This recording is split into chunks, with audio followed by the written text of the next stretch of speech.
भाइयों बहनों, ये मोदी की गारंटी है कि कोई भी भ्रष्टाचारी बचना नहीं पाएगा। भाइयों बहनों, ये गारंटी है मोदी की कि किसी भ्रष्टाचारी को छोड़ेंगे नहीं। पवार साहब आ गए क्या? हाँ बिठाओ, आओ, आ रहे 7 लाख करोड़। किसी को छोड़ा नहीं जाए, तुम पीछे आ जाओ। हाँ, किसी को छोड़ा नहीं जाएगा। का सुनाई पड़ रहा है कुछ? हम हेलो, हाँ हम सब आ रहा है। बहुत बहुत शुक्रिया राजीव सर। ये बताया हमारे जामा बात करने का, हमें आंखें डालो, हमने कान में बांधो, तुम जाओगे। आपको किसी ने बार्गेन करने की कोशिश नहीं करी? राजीव जी बहुत आप हमारी बुराई करते हैं। ऐसा है कि चलिए आप चाय पीजिए हमारे साथ और आप छोड़िए ये सब, बाकी आप सब भूल जाइए। बार्गेन करने का तो आप ये सब कहते हैं कि मत कैद करो ख्यालों के इन परिंदों को, तोड़ देगा या कि पिंजरा लिए ही उड़ जाएगा। क्या बात। तो मेरा राहुल जी से, सोनिया जी से, कांग्रेस जी से मेरा कोई लेना देना नहीं कि जिस दिन हम लोग कभी बिक जाएंगे उस दिन साफ साफ पता चल जाएगा। हाँ? आज हमारे साथ ही इन लोगों ने बताओ हमारे घर तोड़ दिया, हमें जेल के अंदर भेज दिया। हाँ? हम पूरे मोहल्ले में जाते थे, एक एक का कोई सब्जी वाले का आधार कार्ड चेक करा, उसका ठेला पलटा देते, भाई साहब यही लोग बड़ा खुश होते थे।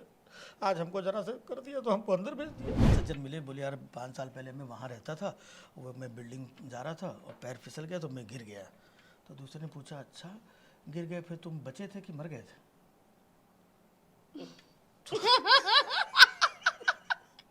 तो ये बोलते यार 5-6 साल पुरानी बात हमको याद नहीं।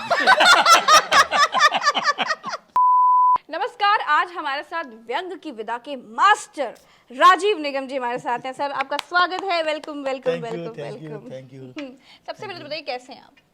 मैं, आप देख सकते हैं लखनऊ हमेशा कैसा की तरह एकदम मस्त स्वस्थ, और लखनऊ अच्छा लगता है इसलिए मैं लखनऊ आता हूँ। और लखनऊ आता हूँ तो प्रज्ञा को एक फ़ोन भी कर लेता हूँ।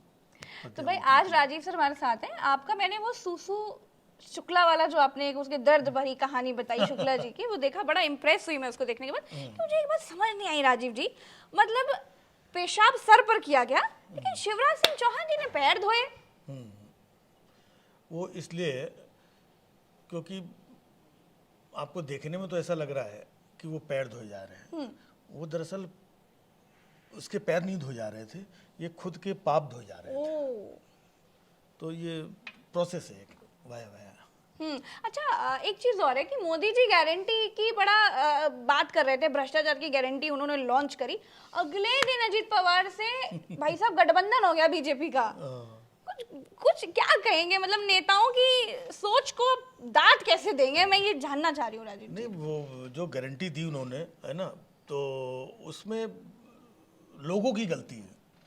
मोदी जी ने तो बोला भाइयों बहनों, ये मोदी की गारंटी है, किसी भी भ्रष्टाचारी को छोड़ा नहीं जाएगा, ये मोदी की गारंटी है। अब लोगों ने जो कुछ भी समझा हो, ये कोई नई बात थोड़ी है। उन्होंने बोला था भाइयों बहनों, एक बार हमारी सरकार आ गई, काला धन वापस ले आएंगे तो हर एक के खाते में 15-15 लाख रुपए आएंगे। हाँ? फिर बाद में पता चला रहे ये तो जुमला है। तो वहां से जब बात शुरू हुई जुमले से, जी। तो अब ये जुमला ही है। कोई अगर सीरियसली ले ले कि मोदी की गारंटी भ्रष्टाचार, तो फिर ये उसकी गलती है। अच्छा, आपको ना मैंने देखा है ट्रोल आर्मी आपके पीछे पड़ जाती है, लेकिन ऑन द सीरियस नोट बहुत सारी ऐसी बातें भी कह देती हैं आपके बारे में जो मैं यहाँ पर नहीं बोलना चाह रही हूँ। मैं चाहूंगी कि आप वो एक्सपीरियंस खुद शेयर करें दर्शकों के साथ कि कितना कुछ झेलना पड़ता है, किस बात के लिए, बस समाज में जो हो रहा है वो दिखाने के लिए। बहुत ज़्यादा, खैर बहुत सारे लोग ट्रोलिंग या कोई कुछ कमेंट्स करता है, कुछ बोलता है, तो कोई बुरी बात नहीं है। सबके अपने अपने राइट्स हैं, थॉट्स हैं। आप आइए, आपको कोई बात समझ में नहीं आ रही है तो आप उसमें बोलिए कि ये बात गलत है, अच्छा है, बुरा है। आप जो कुछ भी कह सकते हैं, बोल सकते हैं, लेकिन आप बोलते कुछ नहीं है। जो टॉपिक है, टॉपिक पे कुछ नहीं बोल रहे, आप सीधे आकर के ये तो ऐसा है, इसका ऐसा है, इसका ऐसा है, इसके परिवार में ऐसा, इसकी पत्नी ऐसी, इसके बच्चे का ऐसा। मतलब ये क्या है, ये क्या है, ये मानसिकता कहाँ से आई? ये जितने भी ये जो लोग हैं ना, मतलब कई बार मुझे भी अफसोस होता है, लेकिन तरस भी खाता हूँ इन लोगों के ऊपर कि इनको कुछ पता नहीं है। कि कभी मैंने एक छोटा सा, एक हास्य व्यंग्य का एक छोटा सा वीडियो बनाया, सब लोग हंस रहे हैं, एंजॉय कर रहे हैं। अचानक 2 4 5 लोग आएंगे जो कि अरे तेरा बेटा इसी चक्कर में ही मर गया था, ये और तू सुधर नहीं रहा है, और तू ऐसा, और देखना फिर ऐसा। मतलब अपने का टॉपिक क्या चल रहा है, ये आदमी कहाँ से, किस लेवल पे क्या। तो ये जो अभी आपने देखा ना, जो मध्य प्रदेश के सीधी में जो शुक्ला जी वाला कांड हुआ, उनकी मानसिकता क्या थी, है ना। तो वो तो एक वीडियो बन गया और उस वीडियो में दिख गया सब कुछ, तो मजबूरन उसको जो कुछ भी छोटी मोटी कार्रवाई या जिस लेवल की कार्रवाई करनी पड़ी।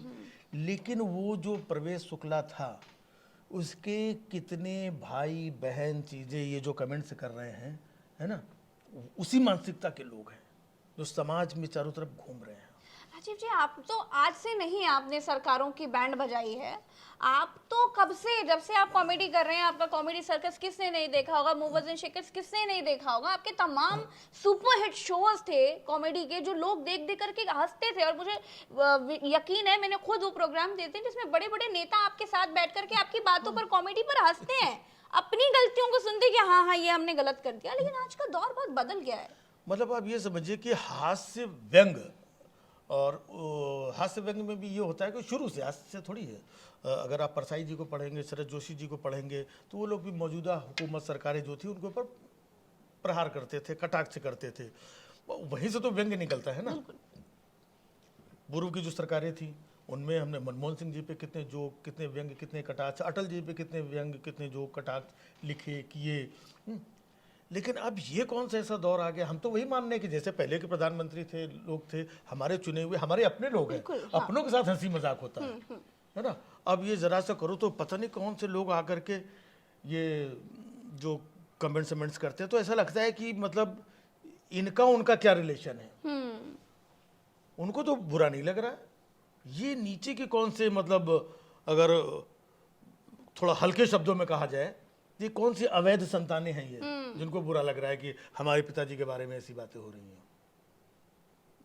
और सोच समझ भी खत्म हो गई है। एक आदमी व्यंग कर रहा है, पॉलिटिकल सटायर होता है ना, कॉमेडी अलग होती है, कॉमेडी हास्य व्यंग कई बार मिक्स होता है, कई बार सिर्फ व्यंग होता है जी।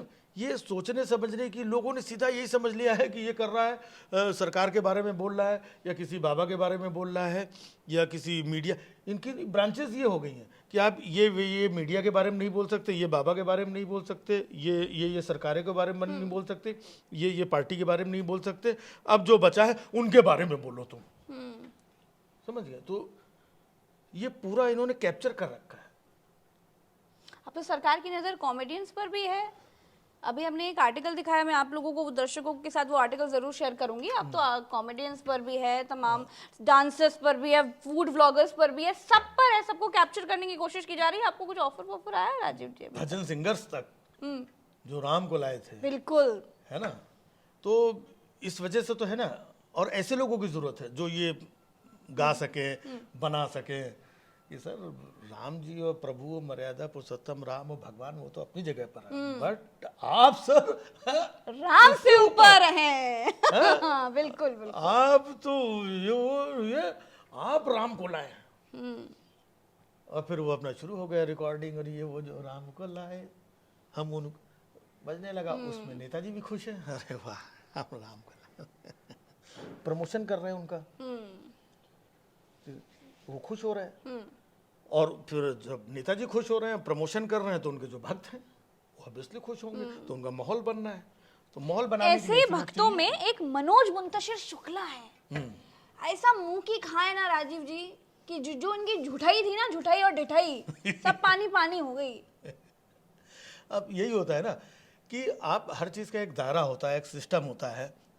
जब आप खाली थिथरई करेंगे एकदम, है ना, छूछी थिथरई एकदम, तो क्या होगा, वो कहीं ना कहीं से कितना चूना पोत हो गए, बयाला खुलेगा तो अंदर से दिखाई पड़े, झांकेगा ये राष्ट्रवाद और ये मुगलों का, ये कहाँ इधर उधर फंसाए हुए। और आज की बात करो यार, अच्छा इनको सपोर्ट करने वाले भी मिल गए, ये फोटो खींच रही हैं, हम बगैर अपॉइंटमेंट के, बगैर अपॉइंटमेंट के मोदी जी के साथ 45 मिनट। मोदी जी इतना खाली बैठे हुए हैं कि बगैर अपॉइंटमेंट के, हैं आओ गुरु कहाँ हो तुम, आए नहीं बहुत दिन से, आओ बैठो चाय पिएंगे। बताइए। तो विदाउट अपॉइंटमेंट के हम और आप नहीं मिल सकते। मतलब अपॉइंटमेंट इन द सेंस कि आप अवेलेबल हैं नहीं हैं, शहर में हैं, बाहर गई हैं, किसी काम में बिजी हैं, मैं 2 बजे आ जाऊँ, मैं 5 बजे आ जाऊँ, है ना। जी। एक अपॉइंटमेंट तो होता है, वो बोलता है कि बगैर अपॉइंटमेंट प्रोटोकॉल के, होता है वो तो। प्रोटोकॉल प्रधानमंत्री का सब तो वो एक कुछ अपने उसमें कि अब मेरा कौन अहम ब्रह्मास्मि, मैं कुछ भी लिखूं, कुछ भी बोलूं, कुछ भी करूं, तो वो जो अहम अहंकार वो ले डूबा। बिल्कुल। राजीव जी, आप एक चीज देख रहे हैं, सबने गौर किया होगा, हम भी गौर कर रहे हैं बहुत दिन से, कि अब कॉमेडी शोज नजर नहीं आते हैं, टीवी से गायब हो गए हैं बिल्कुल। क्या कारण है इसके पीछे? उसके पीछे भी यही कारण है। गायब क्या, किसी भी चैनल पे नहीं है। एक टाइम था जब हम लोग कॉमेडी सर्कस कर रहे थे, यहाँ पर कॉमेडी के दूसरा शो चल रहा है, यहाँ पे कॉमेडी द नौटंकी, और यहाँ पर कॉमेडी क्लब, ये अलग अलग चैनल पे बहुत सारे शो चलते रहते थे। मैं पता चला एक दिन यहाँ शूटिंग किया, एक दिन वहाँ किया, वहाँ किया, 2 कलाकार वो शो कर रहे हैं, 3 कलाकार ये वाला शो कर रहा है, कोई उधर, तो सब लोग दिखते रहते थे। अब कॉमेडी की शो बन ही नहीं सकते। क्यों नहीं बन सकते हैं? इसलिए बन नहीं रहे। और क्यों का मतलब, कॉमेडी कहाँ से आती है? हमारे आपसे, ह्यूमर, ऑब्जर्वेशन से, चीजों से, समाज में, सोसाइटी में जो दिख रहा है वहीं से कॉमेडी आती है। अब चैनल बेचारे परेशान है, जरा से कहीं कुछ हंसने हंसाने के लिए कुछ भी बोल दिया तो चैनल के ऊपर अटैक करते हैं लोग। अच्छा। तो चैनल हाथ खड़े कर देता है कि भाई मैं तो नहीं बना पाऊंगा, छोटी छोटी बातों में। मैं पिछले दिनों अभी एक शो कर रहा था, तो उसमें हमारे बहुत एक्सपीरियंस ऐसे रहे कि हमने तैयार करवाया, जो परफॉर्मर्स थे, स्क्रिप्टिंग चीज़ें अच्छा सुना, पूरे लोगों ने एंजॉय किया जी। और जाकर टेबल में कट गया वो। अच्छा। मैंने कहा ये तो बड़ा अच्छा जोक है, ये क्यों काट दिया? यूपी का कोई परफॉर्मर था, उसने बोला कि हमारे उत्तर प्रदेश में एड्रेस पूछते हैं, तो पूछते हैं ना कि भैया ये सड़क कहाँ जा रही है। और जरा सी बारिश आ जाती है तो लोग पूछते हैं भैया यहाँ पे सड़क थी कहाँ चली गई। है ना। बोले ये जोक नहीं जा सकता है। क्यों? बोले ये यूपी को डिफेम कर रहा है। तो अब एक एंटरटेनमेंट चैनल वहां पर बैठ करके, जिसमें सारे लोगों ने हंसा, वो यूपी की जिम्मेदारी लेकर के बैठा हुआ है। उसके ऊपर कितनी जिम्मेदारी, कितना प्रेशर है कि ये जोक नहीं जा सकता है। ऐसे कितनी जोक थे जो नहीं जा सकते। अब कॉमेडी आदमी लाए तो लाए कहां से? इतनी कॉमेडी हो चुकी है, बहुत कुछ हो चुका है। तो टीवी पे इतने सारे रिस्ट्रिक्शंस, आपने 10 जोक सुनाए, 12 जोक सुनाए, उसमें से 1.5 जोक रखा इन्होंने, 1.5 जोक। मतलब ये जोक यहाँ तक अच्छा है, इसके बाद इमेज भी खराब हो रही है कि कलाकार कर क्या रहा है। और लोग यहाँ पर बोलते हैं अरे सर आजकल आप टीवी पे नहीं आ रहे। टीवी पे शो कहाँ है, कौन बना रहा है? हम तो तैयार बैठे हुए हैं, हमारे पास तो जो प्लेटफॉर्म होता है वहाँ करते हैं। कोई शो ही नहीं है, और ना किसी चैनल के अंदर अब वो हिम्मत बची कि वो शो बना पाए। जब शो ही नहीं है तो कहाँ से होगा? सर, दर्शकों को नहीं पता तो बता दे, जो ये कहते हैं कि आप, बहुत सारे ट्रोलर्स ऐसा कहते हैं कि अब आप इस पे कर रहे हो, पहले आप कहीं नजर नहीं आए। मैंने तो देखा है आप टीवी पर पुरानी सरकारें, चाहे सपा की सरकार हो, कांग्रेस की सरकार हो, मनमोहन सिंह जी के लिए आपने ऐसे ऐसे शोज किए और सरकार के लोग बैठ करके खुद हंसते थे और आपकी तारीफ किया करते थे। लेकिन अब वैसा कुछ नहीं होता। आप कोई वो पुराना, अगर आपका कोई आपको एपिसोड याद हो फिलहाल तो आप मुझे एक बार बताएं। पुराने तो मतलब अटल जी प्रधानमंत्री थे तब इतने सारे मतलब उनके ऊपर जोक्स होते थे। और मैंने एक वाक्य सुना है कि आप अटल जी से मिलने गए थे एक बार की बात है, तब आपने, उन्होंने आपसे पूछा, बोला था ना कुछ कि नहीं नहीं ये ऐसे नहीं होता, वैसे होता, क्या बात? नहीं, मेरी बात नहीं थी वो शेखर जी की बात जी जी जी। अच्छा अच्छा। तो टीवी पे शेखर सुमन जी अटल जी की कॉपी वॉपी करते थे, जोक सुनाया करते थे, ये करते थे। तो अटल जी भी कभी कदा टीवी चीज़ें देखते होंगे तो उनको अच्छा लगता था। तो एक बार शेखर सुमन जी की कहीं मुलाकात ये हुई, तो मैं बता रहा हूँ कितना अच्छा दौर था। तो ऐसा कुछ था कि उन्होंने बोला शेखर जी की, शेखर वो तुम वो ऐसे क्या करते हो? बोले सर वो ऐसे ही स्टाइल है ये वो। बोले नहीं वो ऐसे नहीं, वो ऐसे ऐसे होता है, वो अटल जी जैसे क्या करते थे, ये गलत बात है। मतलब ऐसा कुछ ये था। तो क्या दौर था। लालू जी अपने आप में पढ़े लिखे, उनका पॉलिटिकल कैरियर क्या है, अच्छाई बुराई वो अपनी जगह पर है। कितने सारे जोक्स, कितने कलाकारों ने उनके ऊपर जोक्स, हाँ, वो मतलब ऐसे ऐसे जोक कि जो आज के हिसाब से होता कि ये डिफेम कर रहा है। जोक जोक होता है, किसी को इससे उससे डिफेम विफेम, जोक्स में भी अगर आप डिफेम और सारी चीजें ढूंढने लगेंगे जोक्स में, और इधर मनोज मुंतशिर 600 करोड़ रुपए की इतनी फिल्म बना के पूरे भगवान को, पूरी रामायण को, पूरे ग्रंथ को डिफेम कर चुका, हाँ, और ये करवाते रहे 2 साल से बैठे बने हुए थे। जब पिक्चर रिलीज हुई तब पता चला 2 साल से डिफेम कर रहा था। इधर से राष्ट्रवादी बना था, इधर से बगैर अपॉइंटमेंट के उनको मिलने जा रहा था, इधर बाबा को मिलने आता था, उधर मामा को, उधर चाचा को, उधर काका को, और उधर तो बड़े वाले को बगैर अपॉइंटमेंट के, और पता चला डिफेम कर रहा था। तो डिफेम विफेम कॉमेडियंस के लिए क्या है?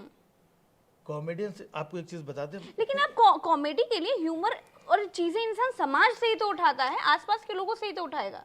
मतलब जो अच्छे ठीक ठाक कॉमेडियंस रहे हैं जी, आज भी हैं, उनका मकसद होता है हंसाना, जी बिल्कुल, एंटरटेन करना लोगों को। दूसरा कुछ जो थोड़े से अलग होते हैं, तो उनको लगता है कि सोसाइटी में, समाज में कहाँ क्या अच्छा बुरा चल रहा है, उससे रिलेटेड कुछ व्यंग, बिल्कुल, है ना। तीसरा एक होता है कि चलो हम इसको थोड़ा और मुखरता से बोल देते हैं, इतना ही होता है। बाकी एक कलाकार का, एक कॉमेडियन का और किसी का कोई ठेकेदारी थोड़ी ले रखी है। राहुल गांधी की, अखिलेश यादव की, बाबा जी की, इनकी क्या मतलब है?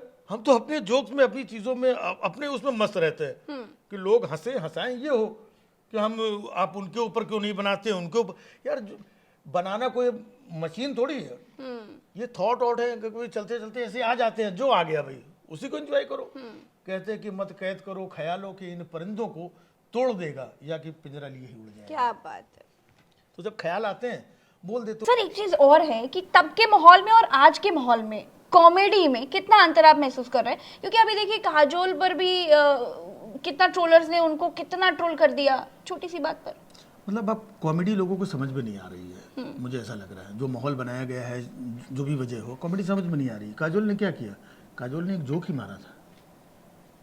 काजोल ने ही बोला था कि ये जो हमारे पॉलिटिशियन वगैरह हैं, ये उतने पढ़े लिखे नहीं हैं, है ना, और इस वजह से थोड़ा वो उस लेवल का डेवलपमेंट। काजोल ने यही बोला था, आई थिंक, जी, है ना। तो ये जोक ही है, ये चुटकुले ही है, लोगों को समझ में नहीं आया, बोलो ये वो कर दिया।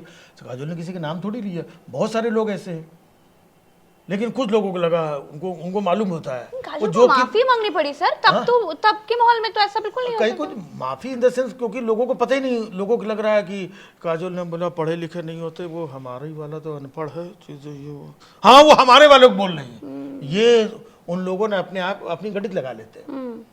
माफी मांगनी पड़ी, माफी। अब आप ये सोचिए, आप इनको नहीं बोल सकते हैं। एक टाइम पे राबड़ी जी बिहार में वो सीएम किन्हीं कारणों से बन गई थी, लालू जी के ऊपर हम लोग कितने जोक सुनाया करते थे, और ऐसे ऐसे जो मतलब आज तो आप कर ही नहीं सकते हैं कि अरे ये इतना भगवान बनाए हुए हैं कि इनके बारे में ऐसे कैसे बोल दिया। तो क्या करते थे सर, एक बार कुछ याद करिए ना। नहीं, जैसे पढ़े लिखे नेता नहीं है, ऐसी कुछ बोला ना काजोल ने, हाँ ठीक है। तो राबड़ी जी भी और लालू जी भी एक ऐसे पोर्ट्रेट किए गए थे कि जैसे लोग बहुत ज्यादा पढ़े लिखे नहीं हैं, जबकि लालू जी ऑलरेडी MA वगैरह ये सब अच्छा वेल क्वालिफाइड थे, उनका तौर तरीका ऐसा था। तो भी उनको हम लोग ये पोर्ट्रेट करते तो जोक सुनाते थे कि एक बार पता चला कि राबड़ी देवी अपना बुक लिए बैठी हैं, तो लालू जी ने बोला है राबड़े ये सब किताब लिए बैठी हो, कुछ पढ़ी वढ़ी के नहीं, कुछ सीखी वीखी के नहीं, हाँ कि जिंदगी भर ऐसे चलता रहेगा। तो राबड़ी जी बोली नहीं नहीं, हम सीख रहे हैं, बहुत सीख गए हैं, 1 to 10 तो सीख गए हैं, बस 11 पे आके कंफ्यूज हो जाती हो। तो क्या कंफ्यूज हो जाती हो? बोले याद नहीं रहता है, समझ में नहीं आता कि ये वाला 1 इधर लिखूं कि ये वाला 1 इधर लिखूं। हाँ कोई बात नहीं है, होता है कंफ्यूज। 6 महीने तक तो हम खुद कंफ्यूज आया था इसी चक्कर। तो कहने का मतलब ये एक जोक था, है ना। लालू जी ने भी सुना, ये वो हंसे। जबकि अगर आप ये देखें, ये जोक क्या कह रहा है? ये जोक तो ये कह रहा है कि यू गाइज आर इलिटरेट, बिल्कुल सीधे सीधे ये कह रहा है। लेकिन ये जोक है, ये हंसने के लिए है, इसका सीधे कोई मतलब नहीं है। काजोल है, अभिनेत्री हैं, उन्होंने अपनी जितनी दुनिया देखी तो उनको लगता है कि यहाँ पर, क्योंकि वहाँ पर बम्बई में बहुत सारे लोग इंग्लिश सब बोलते घूमते रहते हैं, तो सबको लगता है सब पढ़े लिखे हैं। बहुत सारे लोग जो हिंदी बेल्ट से जाते हैं, अब तो सब जगह लोग इंग्लिश बोलने लगे हैं। नहीं तो शुरू में हम लोग बहुत अच्छे पढ़े लिखे, मोदी जी ने भी अमेरिका में बहुत बढ़िया इंग्लिश बोली अरे है। क्या बोला था एकदम, वो बढ़िया एकदम इन्वेस्टिगेट कर दिया था एक एक चीज को, इतनी शानदार इंग्लिश बोली थी उन्होंने। तो उन्होंने अपने हिसाब से एक बात कह दी, उसमें सोचो काजोल कौन है काजोल? एक्ट्रेस अपनी फिल्में करती है, वो भी गुजरे जमाने की अभिनेत्री हो गई, कोई ऐसा भी नहीं उनका। बात कहते, अब सोचो काजोल की बात से अगर आहत हो जाए लोग, है ना, तो सोचने वाली बात, हम लोग जा कहाँ रहे हैं, क्या हो रहा है। इसी सिर्फ एक सवाल से ही आपको पूरा सिनेरियो देश का दिख जाएगा, सिर्फ एक सवाल से। और वो भी पर्टिकुलर किसी के लिए नहीं बोला उसने, एक जेनरिक बात कही, बिल्कुल एक जेनरिक बात कही उसने कि भाई ये ऐसा होता है कि पढ़े लिखे लोग, और बहुत सारी बातें होती हैं कि एक बार जब वो हमारे साथी थे राजू श्रीवास्तव जी, तो हम सब लोग साथ में बैठे थे, जॉनी लीवर साहब, राजू श्रीवास्तव, ये 10-12 और कॉमेडियन थे। तो सब बड़े बड़े कॉमेडियन, राजू श्रीवास्तव बड़ा नाम, जॉनी लीवर बड़ा नाम, ये वो। तो कहने लगे हम लोग, यार राजू, हम लोग जितने पढ़े लिखे नहीं होते ना सब हम लोग कॉमेडियन बन जाते हैं, 8वीं 9वीं 10वीं फेल सब लोग कॉमेडियन बन जाते हैं। तो वो अपना, बाकी लोगों ने हंसा भी उनकी बात पे, और वो बोल भी रहे थे, मैं नहीं हंसा। मैं सुनो, मैं ग्रेजुएट आदमी हूँ, पढ़ा लिखा हूँ, है ना, ऐसा नहीं है। तुम्हारी बात अलग है चीजें, तो ये हो गया। लेकिन उन्होंने एक जनरल परसेप्शन, क्योंकि वो टाइम पे जितने कॉमेडी होते थे वो, तो कॉमेडी में उस लेवल का असर दिखाई पड़ता है, क्योंकि बहुत सारे लोग इस तरीके की, अब मैं सोचता हूँ, ये करता हूँ, पढ़ता हूँ, यहाँ से ह्यूमर चीज़ें, ये नीचे दाएं बाएं निकालता हूँ मैं, तो जो जिस लेवल का होता है उस लेवल की बात करता है। तो काजोल ने एक जनरल बात कह दी। एक चीज़ और है, एक बहुत ही कठिन सवाल है, मुझे नहीं पता आपके लिए वो कठिन होगा कि नहीं होगा, लेकिन आज के सिनारियो को देखते हुए जस्ट अभी मेरे दिमाग में आया, discrimination, this is the biggest factor of Amritkaal. हमें हर जगह देखने को मिलता है, जैसे अभी सुसु शुक्ला जी वाले मसले में भी देखने को मिला। क्या ये डिस्क्रिमिनेशन, ग्लैम वर्ड जिसे हम बॉलीवुड कहते हैं, या जहाँ से सर कॉमेडियन का जो अब जो दुनिया है जहाँ से आप आए हैं सर, वो मुंबई में, वो भी ग्लैम वर्ड ही है, तो वहाँ पे आपको लगता है कि ऐसा होता है, या फिर ये अभी 2014 वाली आज़ादी के बाद नया देखने को मिला है, ज़्यादा बढ़ गया है, क्या है? क्या कि शब्दों पे ज़्यादा एम्फसाइज किया गया है आजकल, ये शब्द, ये अमृतकाल है ना, स्वर्ण महोत्सव है ना, और ये पर्व है ना, वो बीच में जब वो लग रही थी वैक्सीन, तो टीकोत्सव, मतलब ये शब्दों पे खेला जा रहा है ना, अमृतकाल। जबकि हकीकत में अगर आप देखेंगे, है अमृतकाल अगर कोई ना बोले, ये बोला ही जा रहा है तो वही जा रहा है, बाकी दिख कहाँ रहा है, कहाँ अमृत टपक रहा है, कहाँ, यहाँ कहीं कुछ है ही नहीं। अमृतकाल हकीकत में क्या है, अमूत्र काल चल रहा है? और ये तो एक केस हुआ है जो इसका वीडियो बन गया, जिसको बुला करके हाथ पैर धो दिए, ये कर दिया, रेडी करके उसका, हाँ भाई चलो टीका लगाया, टीका लगा के, हार फुलवाला पहना करके। ऐसे कांड रोज हो रहे हैं, इससे भयंकर कांड हो रहा है। एक आदमी को अकेले घेर के 4 लोग मार रहे हैं, किसी को छीन रहे हैं, किसी को इधर, ऐसे रोज अत्याचार हो रहे हैं। तो ये मानसिकता खत्म करने की जरूरत है। हम लोग जो वीडियोस बनाते हैं, बातें रखते हैं, वो इसलिए क्योंकि बात ज़्यादा दूर तक फैले, चीज़ें हों, माहौल में परिवर्तन आए, और लोगों को बुरा लग जाता है। अब बुरा लग जाए, लेकिन अपन तो बोलेगा भाई। राजीव जी, कभी आपको मतलब ऐसा ख्याल नहीं आता, वो समय तो खैर अलग था, हम लोग उस समय की बात करें, अब तो अमृत काल चल रहा है, अमृत ही अमृत बरस रहा है, तो इस अमृत काल में कभी आपको, जब ट्रोल आर्मी आपको इतना पर्सनल अटैक करती है, जो आपने बताई, वो सुनकर मुझे आंसू आ गए, तो इन सब चीजों को देखकर आपके मन में कभी ऐसा लगता है, यार मैं कौन सा पाप कर रहा हूँ भाई, क्या कर रहा हूँ मैं, छोड़ दो यार, सन्यासी ले लेता हूँ, कभी ऐसा लगता है? नहीं, बिल्कुल लगता है, लेकिन जब ये लगता है कि चलो सन्यासी ले लेता हूँ, फिर मैं सन्यासियों को देखता हूँ कि भैया, फिर तो ये लगता है अगर सन्यासी ऐसे होते तो फिर उनसे अच्छे तो मत ही है। सहमत हूं आपकी बात में। बिल्कुल। तो कहीं ना कहीं से ये लोग मजबूती भी प्रदान करते हैं। अच्छा, आपने जब कॉमेडी का सोच, आप बचपन में आपको लगता होगा कि मैं कॉमेडियन बनूंगा, ह्यूमर होगा ऑब्वियसली आपके अंदर, वो व्यंग की विधा, मैंने आपको मास्टर कहा है, एंड यू आर मास्टर, तो कैसे आया आपके मन में कि यार मुझे कॉमेडी करनी है? क्योंकि घर वालों का क्या होता है कि वो दौर तो एक था, नहीं सरकारी नौकरी ढूंढ लो, उसके बाद जो करना करना, तो ये होता था। तो कैसे आपने अपने माता पिता को समझाया होगा कि नहीं मैं तो कॉमेडी करूंगा? अब इस पे भी मुझे एक जोक याद आ रहा है जी। कि एक सज्जन मिले, बोले यार 5 साल पहले मैं वहाँ रहता था, वो मैं बिल्डिंग जा रहा था और पैर फिसल गया तो मैं गिर गया। तो दूसरे ने पूछा अच्छा गिर गए, फिर तुम बचे थे कि मर गए थे?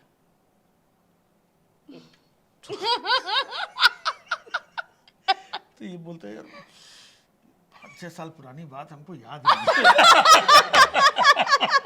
Sir very good.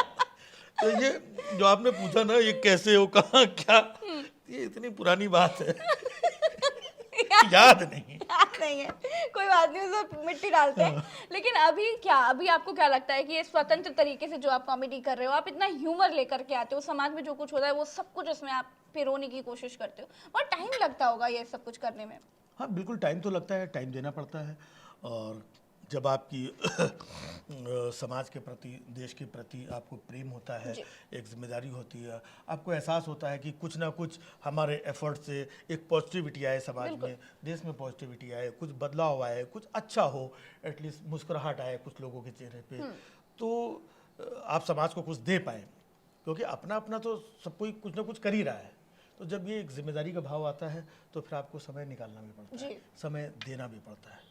तो ये प्यार, ये स्नेह, ये जिम्मेदारी, ये ईमानदारी आपसे बहुत कुछ निकलवा लेती है। सर आजकल तो सबको खरीद लिया गया, मीडिया भी चरणों पर पड़ी हुई है, तमाम बड़े बड़े स्टार्स, कई कॉमेडियंस भी चरणों पर पड़े हुए हैं।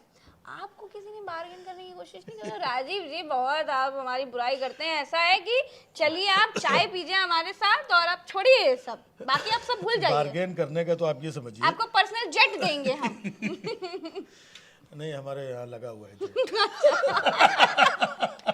उसमें बहुत सारी चीजें। हाँ तो जब बगैर कुछ लिए दिए किसी ऑफर के, आप देखती होंगे कितनी बार कमेंट्स या चीज़ें इधर उधर आ जाते हैं, अरे इसने तो उससे पैसा खा लिया, अरे कांग्रेस का, अरे पप्पू का, इसका ये देखो पैसे के लिए कितना गिर गया है, इतना ये वो, लोग इतना ये करते हैं। जब हम अपना काम कर रहे हैं, हमारा किसी चीज़ से कोई लेना देना नहीं। कई बार ये भी होता है कि कोई गलत बात आपको कहे, हाँ, आपको कहे, और वो हमें समझ में आया कि हमने देखा अरे यार ये आदमी तो गलत बात कह रहा है, भले मैं आपको जानता भी नहीं जी, या जानता भी हूँ तो भी, तो मुझे लगता है यार इसके बारे में ऐसे कैसे गलत बात कह रही। तो मैंने एक कमेंट लिखा कि तू समझदार नहीं है, तू इसको समझ नहीं पा रहा है और तूने कैसे गलत बात कह दी। हमने कोई एक कमेंट किया उसमें। अब तीसरा बंदा आएगा, तू इससे पैसे खा रहा है इसके लिए कमेंट कर रहा है। लेकिन अगर जेन्युइन जो बात है कि आपको अगर कोई आदमी आपकी अच्छी बात के लिए गाली दे रहा है, कुछ गलत बोल रहा है, तो बीइंग ए सिटीजन, एक अच्छा नागरिक होने के नाते मुझे लगता है अपनी बात रखनी चाहिए यहाँ पर। तो मैंने आपसे पैसे खा लिए, मेरा आपसे कोई संबंध है, मैं आपसे जुड़ा हूँ, ये कोई मायने थोड़ी रखता है। तो जैसे मेरा कांग्रेस से चीज़ों से भी मेरा कोई लेना देना नहीं है। तो एक बार मैं वो राहुल गांधी के साथ यात्रा पे मैं चला गया, तो बड़े एक्साइटमेंट में कि मैं वहाँ पर गया था अपने शो के लिए। अच्छा। और मुझे मालूम हुआ कि कल यहाँ से यात्रा आएगी, तो हमने कहा देखे यात्रा कैसी होती है, क्या चलते हैं, क्या होता है ये। तो मैं भी वहाँ घूम फिर करके वहाँ पर पहुँचा। और ये तो काम है कलाकारों का, अगर जाएंगे नहीं तो फिर उन कैसे जान पाएंगे? तो नहीं, वहाँ पर पहुँचा, फिर तमाम लोग अपने को जानने वाले मिल गए, अरे आप भी यात्रा में आए? हमने कहा हाँ बस आए। अरे नहीं करके बोला करके वहाँ राहुल जी तक पहुंचा दिया। राहुल जी के साथ हम लोग टहलते, हम लोग चलो एक एक्सपीरियंस है। अब उस दिन से लोगों को लगा, देखा हम लोग कहते थे नहीं कांग्रेस राहुल गांधी, ये देखो। तो हमसे पूछा भी, बोले आप यात्रा में? हमने कहा यार इसके 2 वर्ड ही मुझे बड़े अच्छे लग रहे हैं, भारत जोड़ो, ये दोनों शब्द बड़े अच्छे हैं। राहुल जी क्या, अगर मोदी जी भी कर रहे हो तो भी हम वहां पे आके खड़े हो जाए, बिल्कुल। योगी जी कर रहे हो तो भी वहां पे आके खड़े। इन लोगों ने तो ऐसा कुछ किया नहीं। तो भारत जोड़ो ये तो प्यारे शब्द है। मैं आ गया, बाकी का मैं ना उसके पहले कभी उनसे मिला ना उसके बाद में कभी उनसे मिला। लेकिन अगर पता चला कि राहुल गांधी के बारे में कभी किसी ने लिखा, और बहुत गंदा गंदा कई बार लिखते हैं, तो अगर आप एज ए फैमिली मैन या एक जेंटलमैन कि उनकी बुजुर्ग माँ के बारे में इतनी भद्दी टिप्पणियाँ, मैं मतलब मैं बोल भी नहीं सकता। भाई आप राजनीतिक अच्छा बुरा आप कुछ भी बोलो, ठीक है, उनकी माँ के बारे में इतनी भद्दी टिप्पणी, और एक नॉन आदमी ब्लू टिक वाला जिम्मेदार आदमी वो इस तरीके की भद्दी भाषा का इस्तेमाल कर रहा है। तो मेरा राहुल जी से, सोनिया जी से, कांग्रेस जी से मेरा कोई लेना देना नहीं। उस भद्दी टिप्पणी से वो राहुल जी के ऊपर हो रही, सोनिया जी के ऊपर हो रही है, या फिर स्मृति ईरानी जी के ऊपर भी अगर कोई करे, या प्रज्ञा जी के ऊपर भी कोई करे, यार हम क्या, हम अपनी बहन, माँ, बेटी, जो भी हमारा सामाजिक एक ढांचा है, तो क्या हमें बुरा नहीं लगेगा? और अगर हम उसके ऊपर कमेंट करते हैं, अपनी उसको रखते हैं, तो हम इसके आदमी हो गए, हम बिके हुए हैं। तो ये बना रखा है। लेकिन अगर हम वाकई में, हम आप या ऐसे जो भी लोग हैं, तो ये अगर ये बिक जाएंगे, तो इसका एक सीधा इन लोगों को भी बता दूं कि जिस दिन हम लोग कभी बिक जाएंगे उस दिन साफ साफ पता चल जाएगा। बड़ा आसान होता है। जिस बेबाकी से आप इनके शोज देखते हैं, इनकी जो, तो इनकी जबान, इनकी जो बोलने की टाइमिंग, इनकी लड़खड़ाहट आपको बता देगी क्या चीज़ है। You are very right, yes. है ना, आपको पूछने की, बोलने की, कमेंट करने की जरूरत नहीं होगी। और शायद ऐसा नहीं है, इसलिए ये इतना बेबाकी से और इतना बिंदास तरीके से जनता के बीच में एक अच्छी और सच्ची बात और मजबूती के साथ, चाहे ये हो, मैं हूं या कुछ और लोग हैं, इसलिए कर पाते हैं। लेकिन जिस दिन ऐसा हो गया उस दिन नहीं हो पाएगा। लेकिन एक चीज मैं जरूर बताना चाहूंगी दर्शकों को कि किस तरीके से, मतलब कितना दबाने की कोशिश किया जाता है, डिमोटिवेट करने की कोशिश किया जाता है, उसके बावजूद आप जिसको मैं बोल रही हूँ, आपके पास व्यंग के वाकई आप मास्टर हैं। आपके व्यंग कोई देख ले, एक व्यंग में आप इतनी सारी चीजें डालते हैं, जैसे वो सुसु शुक्ला वाला जो एक आपका व्यंग था भाई, उसके अंदर एक भक्त के सामने क्या क्या चीजें होती हैं, उसको क्या कुछ करना पड़ता है, आपने वो सब कुछ डाल दिया शुक्ला जी के लिए, निवेश शुक्ला जी के लिए। मैं चाहूंगी आप एक बार वो बताइए, निवेश शुक्ला जी को क्या क्या करना पड़ा, लेकिन फिर भी उनको जो है वक्त पर गच्चा मिल गया। मतलब वो एक कैरेक्टर जो शुक्ला जी थे, वो जिन्होंने एकदम निवेश शुक्ला सीधी बात की थी, जिन्होंने एकदम स्ट्रेट फॉरवर्ड बात एकदम की थी। तो वो जो भी शुक्ला जी थे, सॉरी क्षमा कीजिएगा, फिर भी हम नियंत्रण में हैं। नहीं ऑब्वियसली। तो उन्होंने जो भी घटना हुई, वीडियो वायरल हुआ, उसके बाद में मामा जी एक्टिव हुए उनके ऊपर, ये NSA और फल, इसके बाद बुलडोजर आया, ठक ठक ठक, इधर उधर कुछ झाड़ फन्नूस तोड़ ताड़ करके ये हो गया। फिर उसको बुलाया, उसके पैर वैर छू दिए, उसको जेल भेज दिया, ये वो। तो वो जेल के अंदर से उसके क्या भाव है वो मैंने व्यक्त किए। जेल किया कि भाई साहब देखो, आज हमको जो इनके साथ हम इतने साल से जुड़े हुए थे, जैसा जैसा ये कह रहे थे, जैसा जैसा रास्ता दिखा रहे थे, वही हम लोग कर रहे थे। आज हमारे साथ ही इन लोगों ने बताओ हमारा घर तोड़ दिया, हमें जेल के अंदर भेज दिया। हम पूरे मोहल्ले में जाते थे, एक एक का कोई सब्जी वाले का आधार कार्ड चेक करा, उसका ठेला पलटा देते, भाई साहब यही लोग बड़ा खुश होते थे। आज हमको जरा से कर दिया तो हमको अंदर भेज दिया। हम एक एक चूड़ी वाले को भाई साहब गली में घुसने नहीं देते थे, चूड़ी वाले को, है ना, उसका आधार कार्ड चेक करते थे, मारते थे, उसकी चूड़ियाँ तोड़ देते। मेला ठेला लगते थे, उसके बाहर जो बेचारे कुछ लोग खिलौने बेचते थे, उनका आधार चेक करे, उनका खाना पलटा करके मोहताज कर देते थे। ये लोग बड़ा खुश होते थे, वाह वाही करते थे, अरे बेटा शुक्ला तुम्हारे जैसे लोग इतना ये कर रहे हो। आज भाई साहब हमने जरा से क्या कर दिया, मतलब हमारे साथ ही ये भाई साहब किसी के सगे नहीं है ना। हमने इतने साल तक इतनी अंधभक्ति किया, कुछ भी किया, ये किया, सब दुनिया भर के नारे वारे सब लगाए, और आज हमारे साथ भी करते हैं। तो भाई साहब समय आ गया, ये किसी के नहीं है, आंखें खोल लो, है ना, अपने आप को समझो, देश दुनिया कहाँ क्या हो रहा है। कल को मौका पड़ेगा ना तो ये तो आपको भी उठा के अंदर कर देंगे। भाई साहब जरा से क्या किया, इससे पहले हम कहाँ कहाँ किसके किसके प्लेटफॉर्म पे जाके क्या क्या नहीं करके आए हैं, है ना। कोई जरा सी अगर कोई बात लिखता था सरकार के बारे में कि ऐसा ऐसा किसी मुद्दे पे बात करता था, मैं जाके भाई साहब 10 बार जाके वहाँ के ऐसी गाली माँ बहन की दे के आए भाई साहब कि पूछो मत। वो आदमी याद कर रहा होगा, ये लोग खुश हो रहे थे, वाह वाह कितनी अच्छी बात की है। किसी के यहाँ बुलडोजर चलता था, है ना, तो सबसे पहले ताली हम बजाए, बुलडोजर चलना चाहिए, ये वो खुशी जाहिर करते थे, है ना। तब ये लोग भी बोलते थे नहीं बहुत अच्छा चीज़ है। आज बताओ भाई साहब हमने जरा से ये कर दिया तो हमारे यहाँ बुलडोजर चला दिया, जो इतने दिन से इसको मारना तोड़ना करना चाहिए, इतने साल से भाई साहब, तब इन लोगों ने कुछ नहीं कहा। कोविड के टाइम पे इतना बदनाम किया इन लोगों को, भाई साहब थूकते हैं इसमें, हटाओ इसको, घुसने मत दो, ये करो वो करो, इन लोगों को बदनाम किया, छीछा लेदर किया, सब किया हमने, तब बड़े खुश होते थे। आज जरा से ये कर दिया तो भाई साहब ये सगे किसी के नहीं है। बिल्कुल सही बात। एक उसका वेरी गुड। भाव होता है। तो इस तरीके से अब इसमें हम बताइए किससे पैसे खा लिए हमको, हाँ? ये तो जो किससे हो क्या रहा कर है, लिए? जो दिख जो रहा है, हो रहा है, जो दिख रहा है, या- वही बोलना है, वही करना है। तो राजीव जी एक चीज और, लास्ट में समय बहुत कम है, मैंने आपको आज बहुत ज्यादा आपका समय ले लिया, आपको रोका हुआ है। राजीव जी को आप विश्वास नहीं करेंगे, मैंने ऐसे रोका, राजीव जी को एक बहुत इंपॉर्टेंट काम के लिए जाना है, लेकिन मैंने उनको पकड़ा हुआ है, नहीं अभी नहीं जाने देंगे। एक चीज और, मैं एक टैलेंट, आपके अंदर जो टैलेंट है कूट कूट के भरा, आप मिमिक्री बहुत कमाल की कर लेते हैं। Hats off to you mimicry, मैंने खुद सुनी है। मैं चाहूंगी एक बार जल्दी जल्दी मैं नाम ले रही हूँ नेताओं के, और आप एक बार धीरे धीरे। मुलायम जी। मुलायम जी का तो ऐसा था कि जब वो कहते थे तो कुछ लोग समझ पाते थे, कुछ लोग नहीं समझ पाते थे। हम जब बताया हमारे जामा बाहर करेंगे, हमें आँखें डालो, हमें कान में बांधो, तुम जाओ का काम हो जाएगा। राहुल जी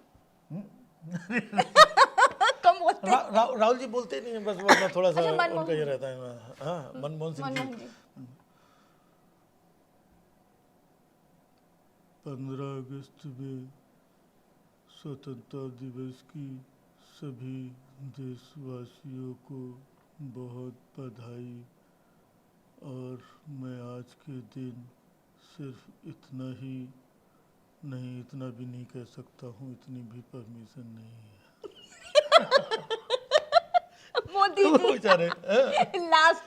मोदी जी तो एकदम वैसे ही रहता। अब भाइयों बहनों, ये मोदी की गारंटी है कि कोई भी भ्रष्टाचारी बचना नहीं पाएगा। भाइयों बहनों, 10 का 20, 20 का 30, 20 का 30, 10 का 20, 10 का 20, भाइयों बहनों, सही कह रहा हूं कि नहीं कह रहा हूं? या एनसीपी के लोग 7 लाख करोड़ के घोटाले में शामिल हैं, बचने नहीं पाएंगे। ये गारंटी है मोदी की कि किसी भ्रष्टाचारी को छोड़ेंगे नहीं। पवार साहब आ गए क्या? हाँ बिठाओ, आओ, आ रहे 7 लाख करोड़। किसी को छोड़ा नहीं जाए, तुम पीछे आ जाओ। हाँ, किसी को छोड़ा नहीं जाएगा। आवाज नहीं आ रही। टीपी बंद हो गई सर, टीपी बंद हो गई। टीपी बंद हो गए। जो का सुनाई पड़ रहा है कुछ। हम हेलो, हाँ हम सब आ रहा है। बहुत बहुत शुक्रिया राजीव सर।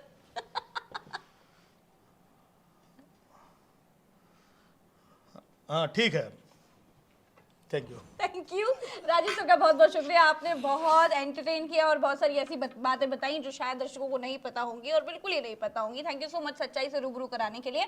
आप जो काम कर रहे हैं वो करते रहिए, आपको सैल्यूट है और वो सब आपको सैल्यूट कर रहे होंगे। नहीं, सबका मैं अभिवादन भी करता हूँ, सबका सैल्यूट जो लोग कर रहे हैं उनका दिल से शुक्रिया भी अदा करता हूँ।